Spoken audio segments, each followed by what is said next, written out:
예, 이번 시간은 현금 및 현금성 자산 중에서 요금을 예금을 보도록 할게요. 요금을 예금에는 보통 예금하고 당좌 예금이 있어요. 그래서 회사가 필요한 경우 언제든지 현금으로 인출한 가능한 예금이죠. 그래서 보통 예금은 여러분들 다 가지고 계실 겁니다. 이 중에서 당좌 예금은 우리 기업이 가입할 수 있는 예금이 되는 겁니다. 즉 당좌 예금 보시면 이렇게 있어요. 내고상사하고 국민은행이 있어요.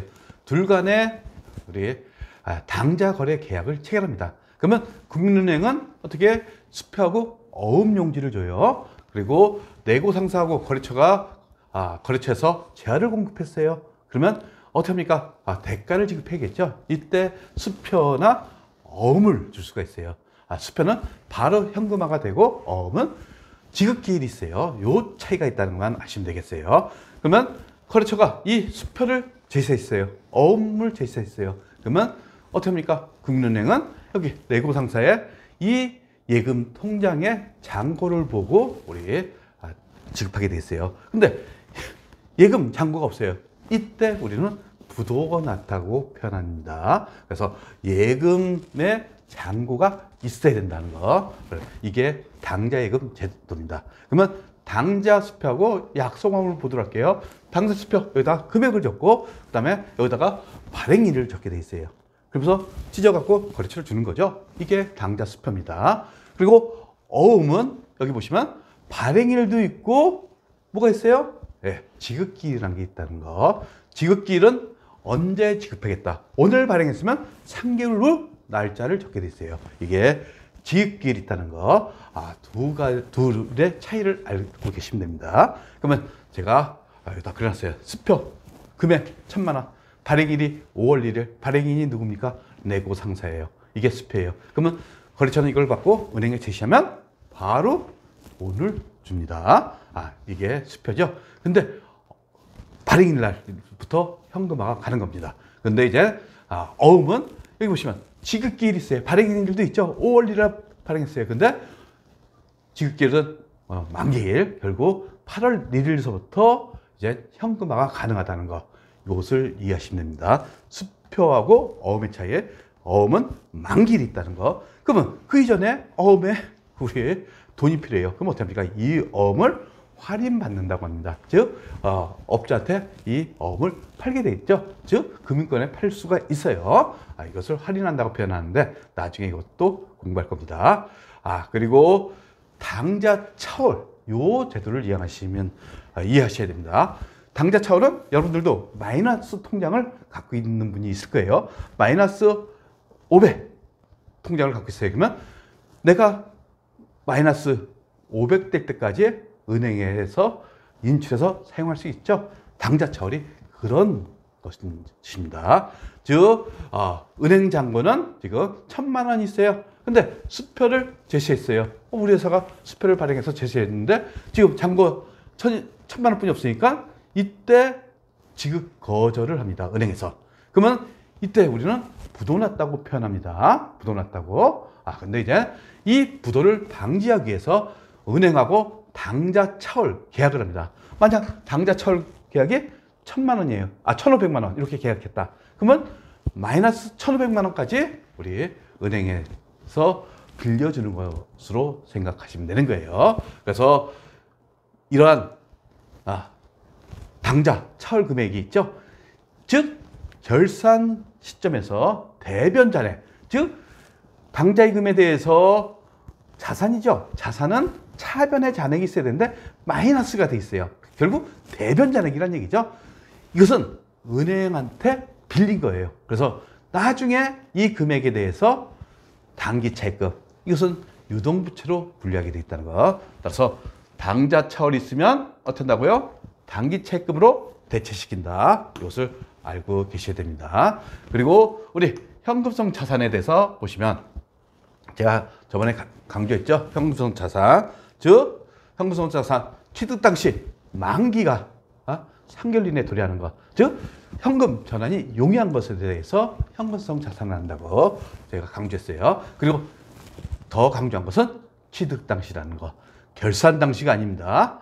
취득 당시라는 거 반드시 알고 계셔야 됩니다. 그리고 현금성 자산 제가 교재에 있죠.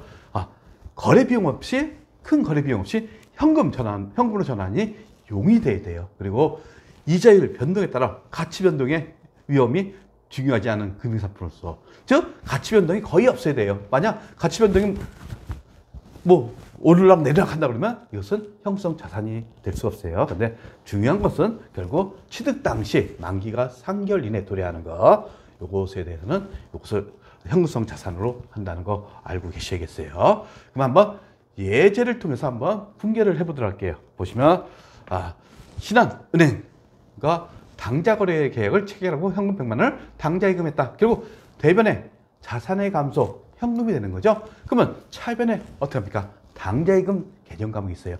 당좌 예금 개정 과목은 우리 유동자산이죠. 유동자산 중에서 당좌 자산에 해당되는 겁니다. 이렇게 회계 처리하시면 되는 겁니다. 그 다음에 두 번째 보시면 왕구 상사로부터 판매용 왕구를 구입하고 당좌 수표 200만 원을 지급하다. 왕구 상사는 상기업에 해당한다. 이렇게 됐어요. 그러면 내고 상사부터 한번 회계 처리해 보도록 할게요. 그리고 내고 상사는 어떻게 합니까? 상품을 구입했어요. 상품 200만 원. 그러면 차변에 자산의 증가죠. 그리고 대변에 당좌 수표를 줬으니까 이것은 당좌 예금 계좌, 즉 자산의 감소, 이렇게 회계 처리해야 됩니다. 그리고 상품은 재고 자산이라는 거 다 알고 있을 겁니다. 그리고 왕구 상사일 경우 어떻게 합니까? 왕구 상사는 상기업에 해당한다고 그랬죠. 결국 상품을 판 거예요. 왕구 상사 입장에서는 어떻게 합니까? 현금이 들어왔겠죠. 요 당좌 예금은 바로 가서 은행에 주시면 현금화가 가능하죠. 왕구 상사 입장에서는 우리 타인 발행 당좌 수표가 되는 거예요. 따라서 차변의 현금, 그리고 그다음에 대변의 상품 매출이 된다는 거. 결국 회사마다 입장이 틀린 거예요. 지금 당좌 수표를 발행했기 때문에 내고 상사는 당좌 예금으로 처리한 거예요. 근데 왕구 상사는 이 당좌 수표를 받은 거죠. 받았으니까 바로 현금화 가능하니까 현금으로 회계 처리한 겁니다. 그리고 내고 상사는 이 상품을 사갖고 또 팔려고 그러겠죠. 그리고 왕구 상사는 이 상품에 대해서 만들어갖고 만든 게 아니죠. 상품에 대해서 판매했기 때문에 상기업에 해당하기 때문에, 즉 상품 매매 기업입니다. 상품 매출 수익을 인식하게 되는 겁니다. 그리고 이것은 상품 매출은 당연히 영업 수익이 되는 겁니다. 그렇죠? 영업 수익. 이것까지 알고 계셔야 되고, 그다음에 세 번째 보시면 1월 20일 제1왕국에게 판매용 왕구를 300만 원에 판매하고 자기압 수표를 수취하다. 받았다는 얘기입니다. 수취. 제1왕구는 상기업에 해당한다. 결국 내공상사는 어떻게 합니까? 상품을 팔았다는 얘기죠. 결국 자기압 수표를 수취했으니까 자기압 수표는 뭐라고 그랬어요? 현금이죠. 현금. 차변에 현금 300만 원. 그리고 대변에 상품 매출. 상품 매출은 영업 수익입니다. 그렇죠? 그다음에 왕구, 제1왕구 입장에서는 어떻게 합니까? 이것에 대해서 상기업에 해당하니까 이분 상품을 구입한 거나 마찬가지입니다. 그렇죠? 상품의 목적으로 구입했기 때문에 차변의 상품 재고산하고, 그다음에 대변에 뭡니까? 지금 자기압 수표를 수취하다. 이것은 제1왕구가 있던 자기압 수표를 준 거예요. 그럼 제1왕구 입장에서는 이 자기압 수표를 어떻게 회계 처리했어요? 현금으로 회계 처리했다 이겁니다. 결국 이 자기압 수표 대변에 현금이 되는 거예요. 그러니까 이 기업 입장마다 이제 조금씩 차이가 있어요. 그것을 이제 여러분들이 분개를 하실 줄 아시면 되는 겁니다. 그리고 이제 우리 당좌 예금의 이제 특이점을 잘 그려야지 회계를 잘해요. 첫 번째 분개를 잘하고, 두 번째는 고급 문제를 풀기 위해서는 특이점을 이해하셔야 됩니다. 즉 당좌 예금 이렇게 있죠. 당좌 예금 보시면 당좌 예금은 자산이에요. 자산은 언제나 차변이라고 했죠. 차변에 발생되는 거. 요 정기율, 기초, 이게 전년도부터 넘어온 겁니다. 그리고 요 차기율, 내년도로 넘어가는 거예요. 내년도로. 그리고 지금 당좌 예금이 대변에 있는 거죠. 대변에 있으니까 지급한 거죠. 대변에 당좌 예금, 그다음에 차변에 뭡니까? 상대 계좌니까 상품. 그다음에 이것을 상품 매출세요. 차변에 당좌 예금, 대변에 상품 매출. 이것을 분개를 하실 줄 아셔야 돼요. 그러면 이제 제가 분개한 걸 보여드리도록 할게요. 즉 상품 해갖고 당좌 예금 요거죠. B는 뭡니까?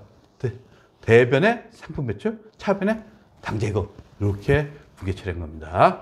그리고 결국 기말 재무상태표에는 요게 300만 원이 기재가 되는 거예요.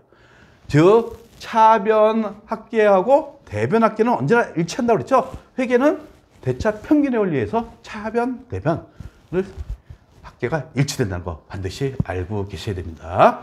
그래서 그 다음 거 보시면 만약 당좌 차월 약정시 잔고가 500만 원이라고 가정합시다. 500만 원.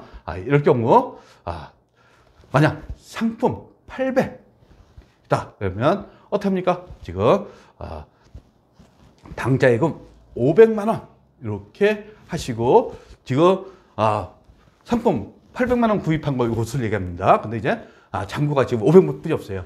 이때 우리 어떤 계정 과목을 쓴다고요? 당좌 차월을 계정 씁니다. 결국 잔고가 500만 원 있을 경우 지금 800만 원이 당좌예금으로 처리하는 게 아니라 300만 원은 누구한테? 은행으로부터 빌린 거죠. 그래서 300만 원을 우리 당좌 차월로 회계 처리한다는 거. 그리고 이것은 기말에 뭘로 대체된다고요? 당기 차익금으로 대체되게 됐다는 거. 이렇게 하시면 되겠어요. 그리고 보시면 예제를 통해서 한번 우리 분개를 해보도록 할게요. 기초 당좌예금 잔액이 1000만 원이래요. 그리고 5월 1일 상품 100만 원을 매입하고 대금은 당좌 수표를 발행해 지급했다. 그러면 차변의 뭡니까? 상품이죠. 대변의 당좌예금이 되는 겁니다. 그렇죠? 대변의 당좌예금 얼마? 100만 원이 되는 겁니다. 100만 원. 그리고 두 번째 그러면 요 특이점을 보도록 할게요. 기초 금액이 1000만 원이라고 했죠? 지금 당좌예금 요것을 대변에 있으니까 대변에 얼마 적어야 됩니까? 100만 원 적고 상품. 그럼 지금 당좌예금 잔고가 얼마예요? 1000만 원에서 100만 원 차감한 900만 원이 지금 은행의 잔고에 있다고 보시면 되겠어요. 그래서 잔액은 900만 원이다. 이거까지 아셔야겠죠?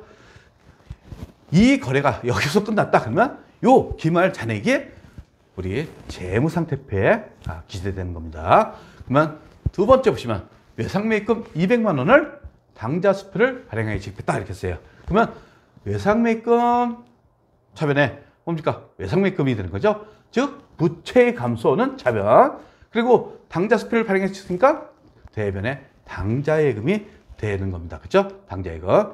그리고 이거에 대해서 한번 특이점을 그려보도록 할게요. 지금 당좌예금 아까 1번에 있던 거 100만 원하고 또 지금 외상매입금인데 지급했죠? 얼마? 지금 보시면 이것에 대해서 외상매입금 200만 원. 그러면 지금은 기말 잔액이 얼마 되는 겁니까? 1000만 원에서 대변 잔액 빼니까 기말 잔액이 700만 원이 되는 겁니다. 만약 여기서 끝났다 그러면 요 기말 잔액이 차기 기초금액이 되는 거예요. 결국 차기 이월 또는 차기의 기초금액이 된다. 이렇게 생각하시면 되겠어요. 이렇게 해서 우리 뭡니까? 지금 요급을 예금, 이 중에서 가장 중요한 것은 당좌예금의 기본적인 것을 이해하시고 특혜정, 우리 특혜정, 당좌예금 특혜정을 먼저 이해를 하셔야 됩니다. 그리고 이제 다른 외상매출금 특혜정 다 똑같은 형태로 구성되어 있다는 거 보시면 되겠어요.